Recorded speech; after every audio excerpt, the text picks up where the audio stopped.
A few months ago, a seemingly wholesome podcast between two guys would out of nowhere go up in flames, leaving one co-host to come back to the show a few months later to run it by himself, while the other, well, he just hides out from the internet for a while, eventually makes a comeback, and I guess an apology, but this apology was buried throughout a different unrelated video on a unrelated third channel. Now, if you're out of the loop, you probably have no idea who I'm even talking about, but if you aren't, then you know that I'm talking about the ex-co-host of Tiny Meat Gang, Cody Ko, who back about a half a year ago was exposed by Tana Mongeau for having sex with her when she was underage. But these allegations against Cody Ko weren't just a one-off thing. Tana, for the better half of about 4 years, has been trying to expose Cody Ko for his actions, but no one ever believed her. People feel like Tana has a terrible reputation, so because Tana has a bad rep, no one took her side and actually started to go against Tana because they didn't want to believe that a wholesome and kind guy like Cody Ko would do such a thing to Tana or to anyone else. But who even is Cody Ko? Well, Cody Ko is a commentary content creator who now makes a lot of videos that look at different shows or Tinder date horror stories, but he used to make videos calling other creators cringe. These videos are different than mine and others who make commentary videos, and as you can tell by his subscriber count, people loved his content.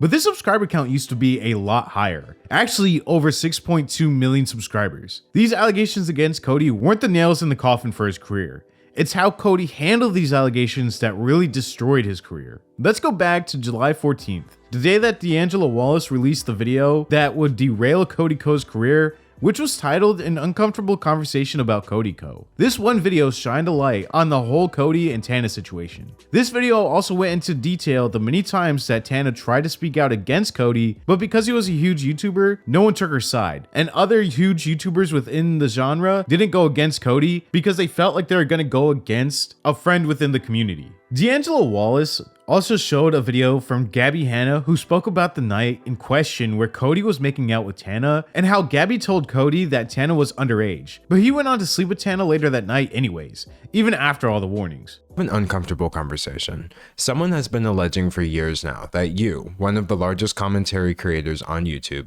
knowingly committed a crime against her when she was a minor, but YouTubers and viewers alike are ignoring and discrediting these allegations solely because the person making them happens to be an unlikable woman online, Tana Mongeau. And you know that people are ignoring this because nobody is working harder to bury this story than you. And you're getting away with it because commentary YouTube has a serious problem. I can't blame any of your viewers or my viewers for not hearing about this because you've done such a good job hiding it up until now that I only found out about it recently. The situation has been talked about by smaller channels, it's been discussed at length on other platforms, and it keeps almost hitting the mainstream, like with this Rolling Stone article or this H3 podcast discussion. But the reason it hasn't caught on yet, despite all of this, is that none of your friends, nobody on your level, nobody in the commentary niche with enough pull is willing to admit that this situation makes you look terrible. A lot of people like him a lot, and they really are like doing any kind of mental gymnastic to just ignore it. I'm not here to accuse you of committing a crime in this video because I can't do that based on someone else's allegations. Nobody can definitively take these allegations as proof, but at the same time, they should still be looked at and not treated as an open secret and swept under the rug like you've been doing for so many years now. And from the way the situation keeps popping up more and more often, it's clear that there's only so much rug sweeping you can do before people start taking a closer look at things. So let's take a closer look. We both know that Tana Mongeau is a YouTube personality with a history of lies, controversy, and genuinely problematic behavior that's become so entangled with her brand that her podcast is called Cancelled with Tana Mongeau. And speaking of this podcast, about a month ago, she hosted a live episode in front of an audience, and the conversation turned to you. Who's the smallest you've ever had sex with? Oh my God, did no one look at me, Cody Ko. I can say that. I was literally 17, I can say that. Well, did you know that Gabby is actually on record telling the exact same story several years ago? One time, I told a guy, I saw him making out with a girl at a party who was underage, and I pulled him aside and I was like, hey man, you probably don't know, I know she like looks a little older, she's underage, watch it. And he's like, oh my God, thank you for telling me. And then he turned that. This is really bad. People make accusations all the time, specifically regarding things that are very difficult to prove or disprove, unfortunate as that may be. I said something about it online and it was starting to surface, and he texted me like, are we good? And was like, I said, yeah. And like, he was like, my wedding's coming up. You do have a history of making bad choices when you're terrified of people finding things out, like your history of using slurs. There's more clips than that, but the reason most people are blissfully unaware of them is because you posted your vague apology not on Twitter, not on YouTube, but on Patreon, despite acknowledging in your apology that the clips were surfacing on Twitter. This is one of many examples of your poor handling of controversy. This one video finally gave the situation the attention that it needed, and also showed the viewers and fans of Cody that Cody wasn't this incredibly nice and humble guy that he portrayed himself to be in videos. After this video, others within the commentary community also started to make videos on the situation, and Cody went radio silent because of this. The TMG podcast also stopped posting onto the channel, and it seemed like Cody was just going to vanish from accountability, which actually happened for quite some time. Cody was still living his life though, DJing shortly after the allegations came out without a care in the world. It was weird to see a guy who called others out for lacking accountability to then lack accountability for his own actions. I know that there is a saying that goes innocent until proven guilty, but with the way Cody was acting, it definitely seemed like he was guilty, and in order to avoid accountability or any punishments, Cody just stopped posting to his channel altogether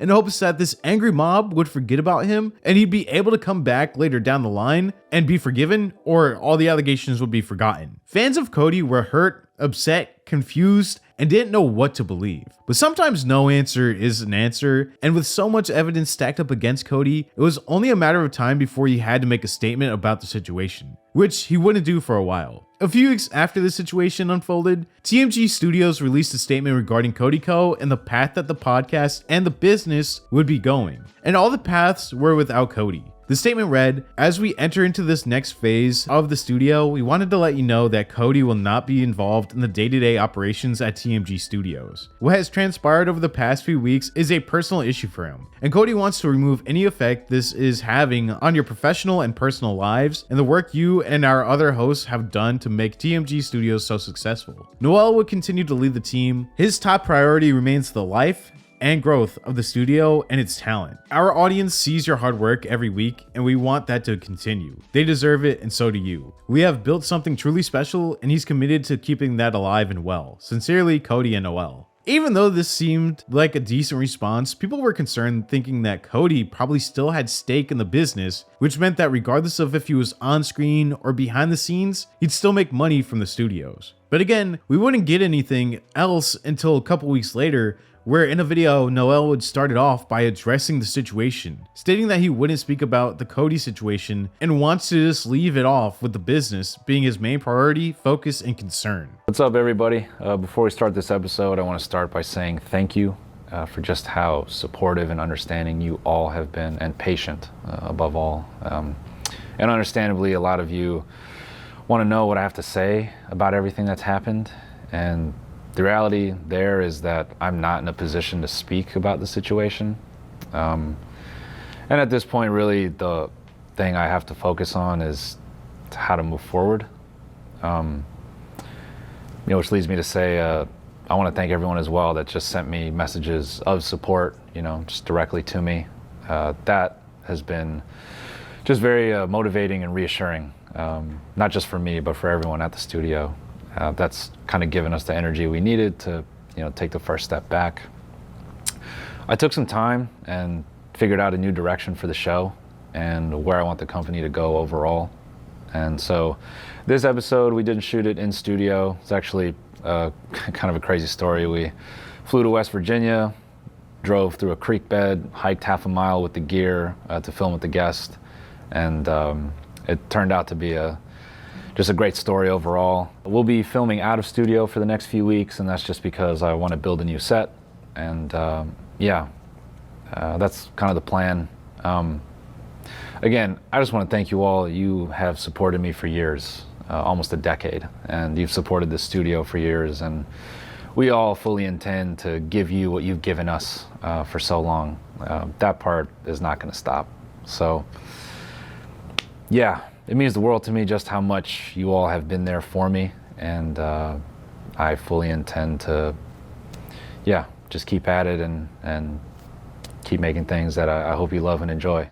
I kind of actually do feel bad for Noel in this video because he does seem a little bit upset and and really sad. Him and Cody built this brand from the ground up, and they obviously had to be close friends and possibly best friends. And now Cody is gone because of his actions. I know some people would make this argument that it was years ago and how Cody changed, and that could be true, but him trying to bury the story any chance he could speaks volumes to the situation. Maybe Cody wasn't as nice as everyone thought he was, and the persona was only a persona, so that when the news eventually did come out and he was criticized, he could use the examples of him being a great guy now to take off any accountability for his actions. Because he's such a great guy now, there's no way that he could have been able to do this. Other people will probably say that Tana was 17 years old at the time and that she should have known better. But there are multiple times where she said she was in love with him, and this is where Cody would use his power dynamic to sleep with her and then possibly keep her silent for years, because that's usually what happens. No matter how you cut it, this situation is bad, and there is no excuse for what Cody did, and that's the main reason why he left the internet. Cody Ko seemed like he got off scot-free. Of course, he probably could never return to his main channel, second channel, or podcast, but he was still getting paid out by YouTube each month, and he wasn't in jail for his crimes that he committed.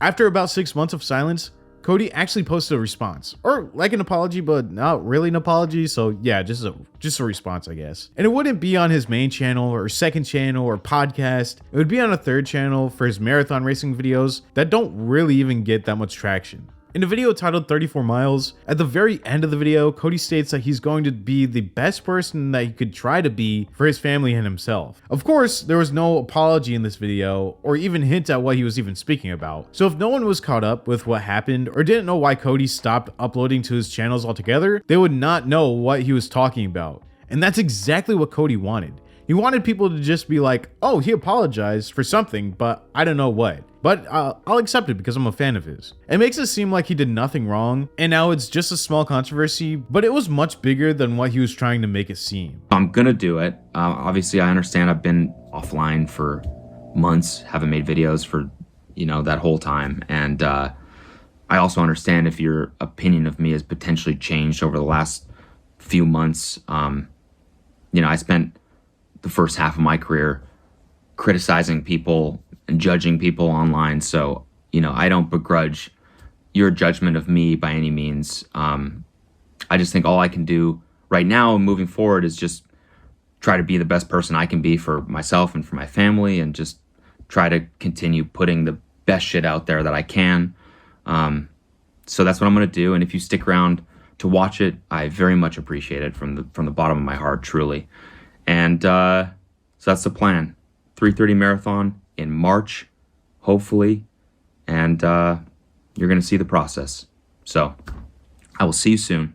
A 1-minute apology or statement derailed Cody's career worse than anything that came out against him. Cody could have easily came out with an apology, stated that he didn't realize what he was doing at the time and messed up, and took full accountability for his actions, and this probably would have been a decent response for his subscribers. But instead, he remained quiet, hoped that this would all blow over, and then because the money was starting to dry up, started to post on a second channel that not a lot of people knew about. And on the second channel, he still gains a ton of views, and still uploads videos to this day. The last two videos have 90k views and 63k views. And that's a pretty good viewership for a channel his size. People do not like the fact that his fans are forgiving him, and it's littered in the comments with people asking if the comments are bots that were bought by Cody. And all the while, the TMG podcast is struggling in views, especially these past couple of months. And this is all due to Cody Ko's behavior with a minor. It not only affected his career, but it also affected Noel's career and the podcast's viewership. Cody will never actually apologize. He may never even come back to his main channel, or even his second channel. Or if he does come back, he will be met with an overwhelming amount of backlash. But for now, I think Cody will try to remain low-key so that he can still post, get his money, and live his life without getting too much hate for his actions. And again, just completely ignore any accountability that he should be taking because of his actions that he did, even if it was a few years ago. But how do you feel about the whole Cody Ko situation? Let me know in the comments down below. While you're down there, please leave a like and subscribe to the channel to get us closer to 200,000 subscribers before the end of February. Go ahead, ask your mom, ask your dog, ask your cats, and ask your grandma to subscribe because it will really help. And this big push is going to be huge for the channel. Again, thank you all so much for watching, and I'll see you in the next video. Goodbye.